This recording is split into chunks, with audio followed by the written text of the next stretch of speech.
Good morning and welcome to Sugar Melts. For today's quick video, hope it's quick, I was asked by a viewer to help make some 6x6 boxes. She just wanted some information about the measurements, so we can do that. So we're going to make two styles of boxes today. You've been seeing I can start having fun with making boxes. So one style is where the bottom and the top are separate. Let me put this one back together here. So this is really easy to make.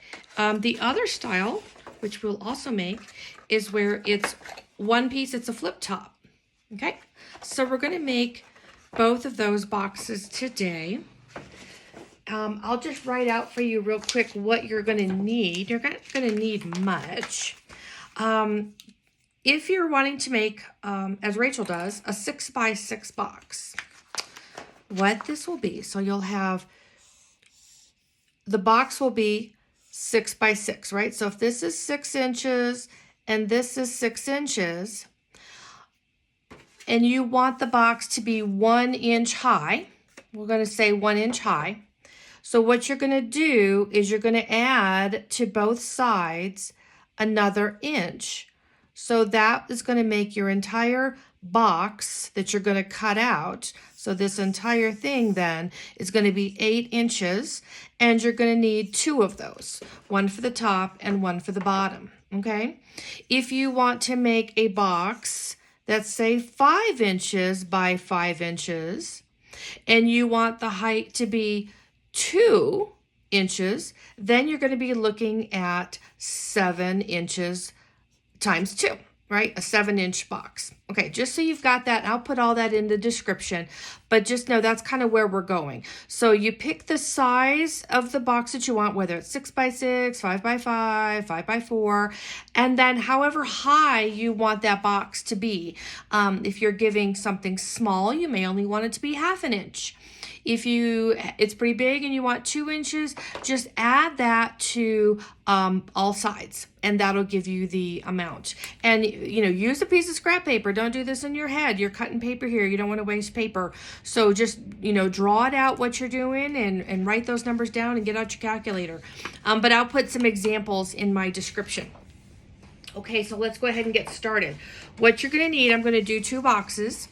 And they're both going to be 6x6 for today's example. So I've got 2 sheets of 6x6 in one pattern and 2 sheets of 6x6 in another. Please, please, please, if this is your first time trying this, if you're following along or doing it later, don't use your best paper on the first time, please. Use just some scrap paper, some ugly paper, some even just computer paper. Just make sure, please don't use your best paper. I don't want anything to happen to it in case there's something I don't describe well or something you don't understand. I just always like to learn on something scrap. So this is paper, again, I love for gift bags and boxes when it's paper that doesn't scream at me how to use it in scrapbooking or in a card, but I still kind of like it. I can use it for boxes and bags. It just seems to make more sense. Okay, so let's go ahead and we'll start first with this one. It's kind of a fall pattern. I like it. So with your paper, most people, I would think, would want the inside, top, and bottom to be the same pattern and the outside to be the other one. Want to be aware, looking at your paper, before you glue or secure anything down, think about where the up and down is. Is it directional? A lot of patterns don't seem to have one, but if you look close, if you look at flowers, for example, you may go, well, that's kind of the up and down there. So just take note so that before we secure everything, it's going in the right direction. Okay, so on your paper here, I'm going to do a 1-inch score at 7 on all 4 sides, okay? If you're using thick cardstock, you can use a really tiny point on your scoring tool. If you are using, like I'm using designer series paper from Stampin' Up, so it's a little thinner, I use a thicker one because I don't want to tear the paper. if you use a, oh, sorry, didn't mean to bump you there. If you're using thin paper and you have a tiny point, it can tear the paper when you're scoring. So I've got all 4 sides, 1 inch all the way around on one piece, and then we'll do the other. And then you're going to grab your bone folder because you want these to be really nice folds on those score lines. Okay. And I've got all 4 sides done. Move my scoreboard. At this point, you may want to think about, okay, which way do I want to fold it?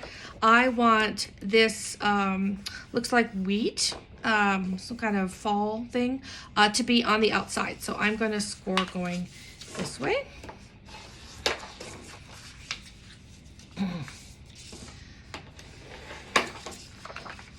Okay.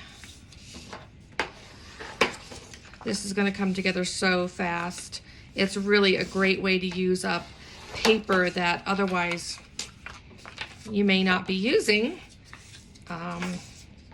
It's also a great way to save space if you're like me and you do like to save boxes, but you certainly, for heavier items, you may need to buy something, but for something small, a book, a journal, a card, jewelry, this is a great way to do that.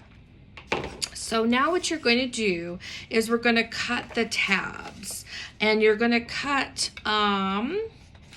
so if this is going to be my top, for example, I'm going to cut these 2 and these 2.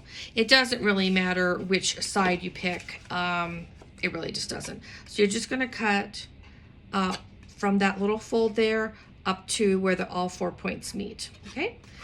What I like to do though is pick the side where you can see that crease the best.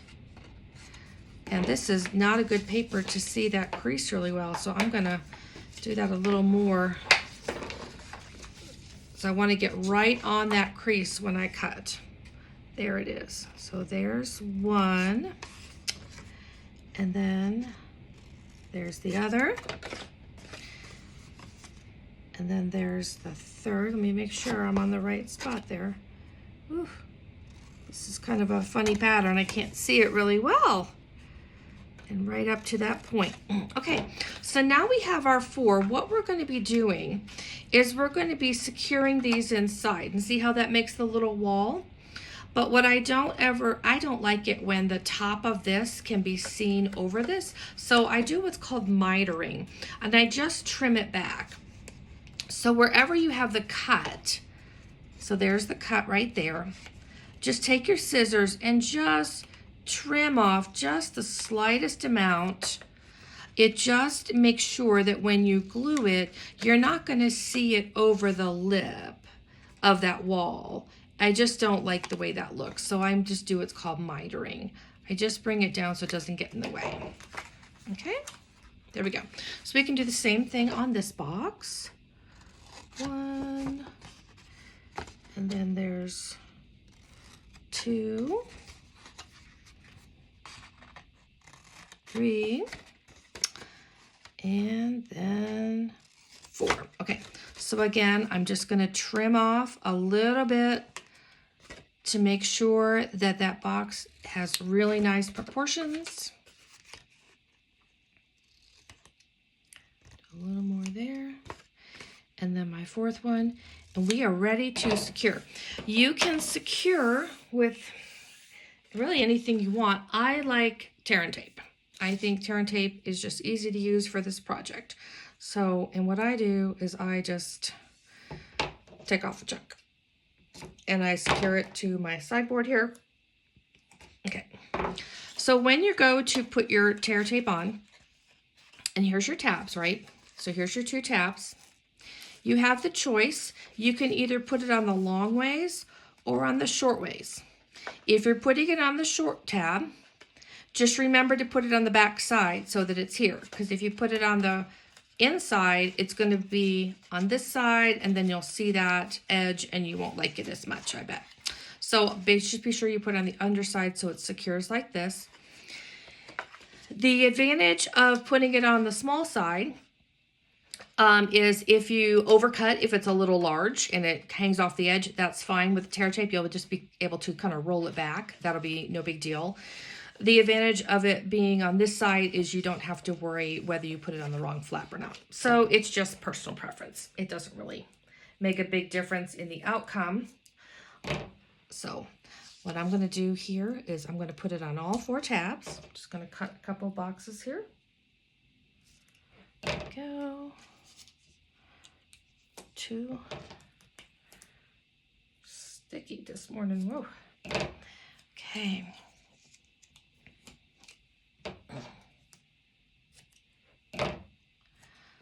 Okay, so I've got these 4 on here. And I can actually go ahead and just do these other 4 over here while I'm at it.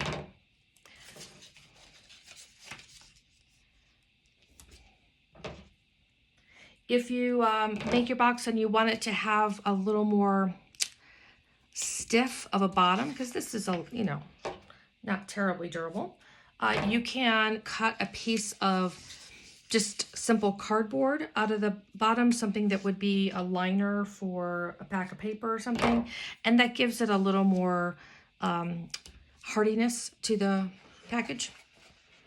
That can help. So let me go ahead and I'm going to take these tabs off. Oh, tear tape. It's hard to talk and take these tear tape off at the same time and split it. Okay, there we go. So what I do is I push it down so that I don't have any gap there, if that makes sense. Just so you're not, because boy, once it's secured, it's really hard to make up for that. It sticks right away. So push it back. And there you go. And see, because it's mitered down under there, it doesn't come over the top of that. So that's the reason why I like to trim it back when I do these projects on that opposite side that isn't seen, because you don't want to see it. Okay. So again, this is 6 by 6. I added an inch on both sides, which puts it up to 8 inches. So you do an 8-inch box, 8-inch square of paper. So this could be something that you've already been working on, something you've already cut from. And there we go. And then just score 1 inch. So there's half of the box. Okay. So for this one, we're going to do a separate top and bottom. And the next project we do will be where they're secured together. And that's really fun. Okay. There's one. Da-da-da. Oh, tear tape. There we go. I do though. I buy that tear tape in bulk because I go, boy, when I go through it, I've got it in like 4 different sizes, and this is nice. I would, if you're doing this project, use the bigger tape because you want to, have fewer steps and make sure this box holds together while it's in transport. So this will be great for Christmas time. You can use all that Christmas paper. You can also just use cardstock and stamp on it too. I've been thinking about doing that.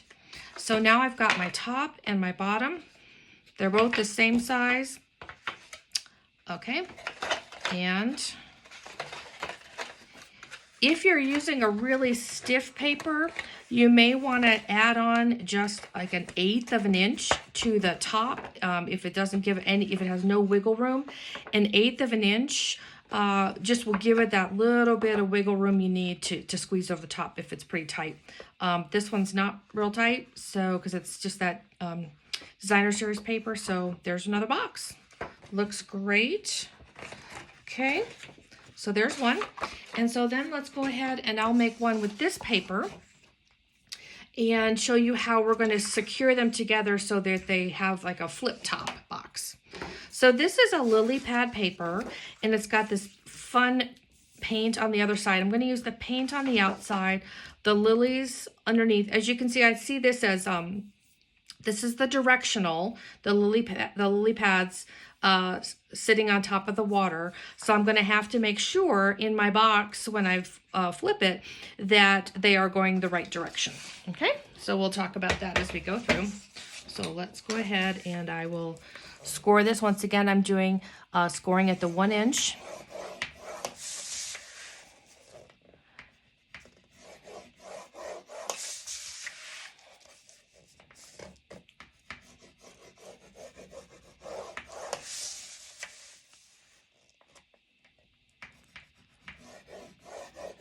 Trying to keep my head out of the camera while I do this. Did I get all 4? I did all 4 sides. Oh, that was fast. Oh my gosh. And then it's basically the same process all together. The only difference for these boxes is how I secure them together. So I'll just knock this out pretty fast here.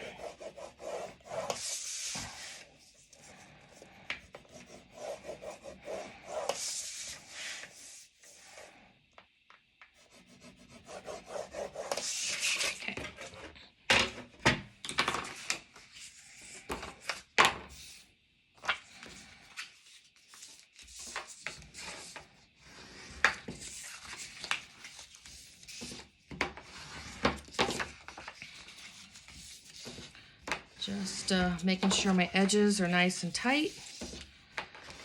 Let's go.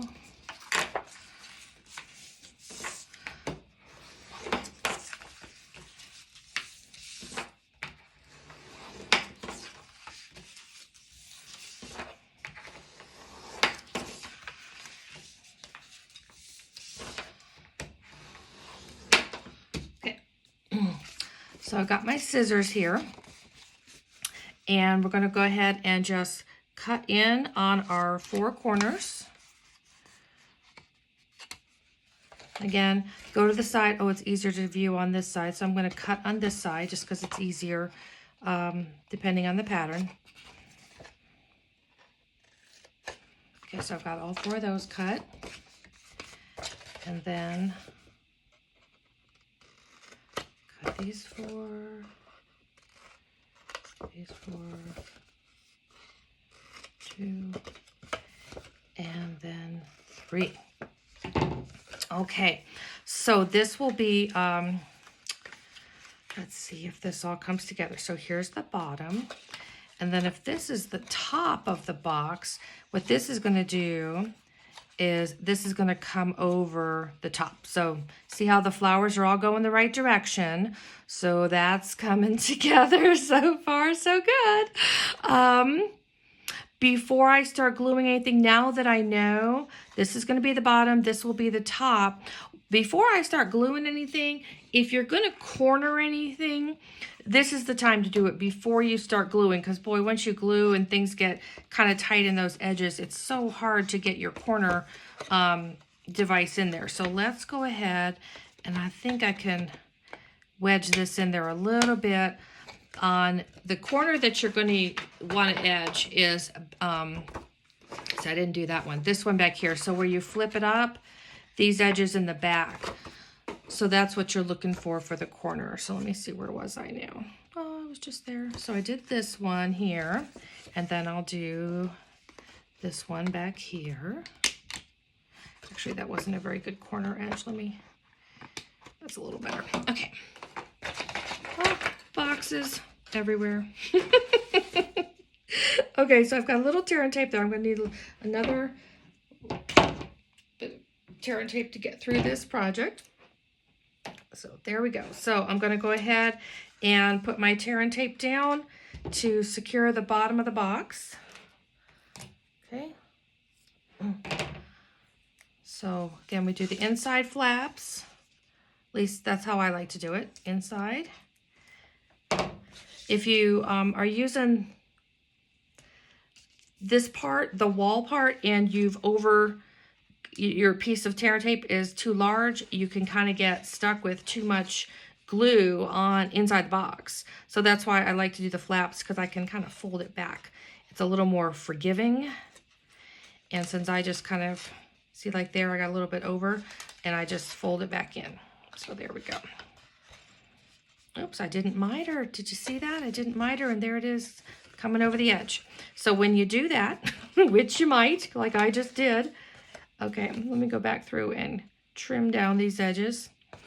And just trim down that one. I'll trim down this one. Again, most of these things we can get a little bit of forgiveness on. So here, because I use the tear and tape and not glue, I can actually kind of get my scissors in here a little bit and trim back. So on that one edge, and so now it doesn't show. So I'll just kind of, there. See? Nice and smooth. Whew, that was close. That was close. That's funny. All this talking and multitasking at the same time, and I'll do the very thing I don't want to do. So, okay. Okay. But, you know, in these kind of projects, they're usually pretty forgiving. You can, there's very few mistakes that can't be fixed. So, very few. So, and this is supposed to be fun after all, right? I mean, we don't want it to be a project where we feel bad about ourselves or disappointed in our outcome. So we want it to be easy and to be fun. So that's not the best corner. See if I can kind of realign that a little bit. That'll be okay. So on this one, I need to remember, so where did I corner? So I cornered down here. I'm going to trim that a little bit because that didn't come out. I don't like my corner device really well. So I'm going to secure this to here, okay? So let's get this top part done here first.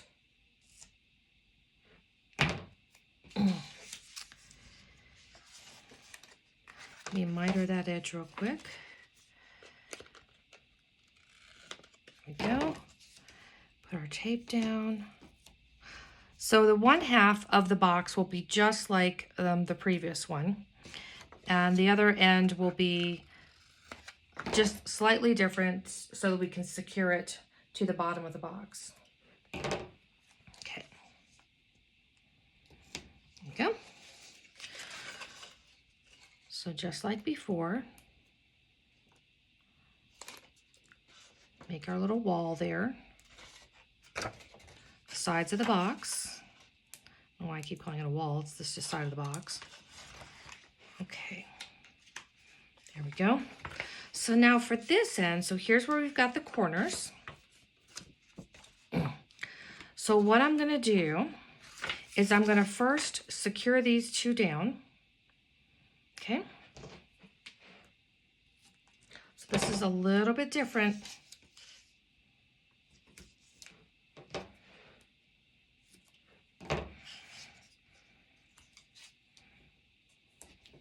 Okay. So let's get that tear tape off.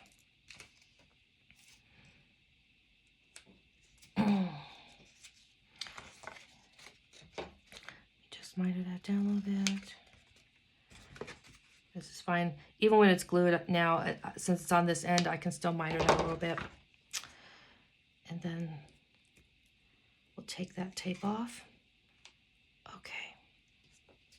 So this is going to be secured to this end. And then it's going to fold over like that. Okay.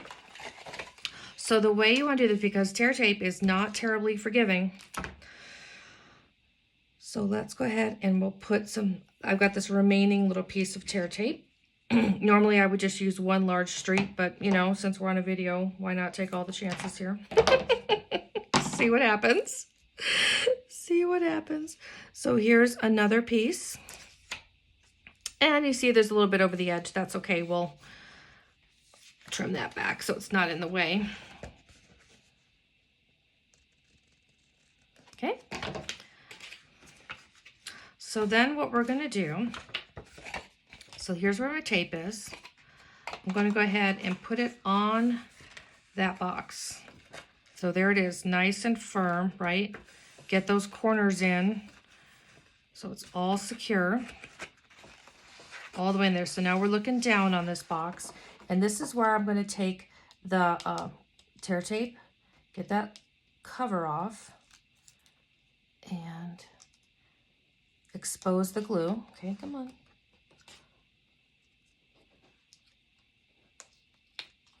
Okay. Here we go. Okay, make sure it's really snug in there because this is the moment. And then push that up. Okay. And then when you open the box, you'll be able to really get a nice firm seal on that. How cute is that?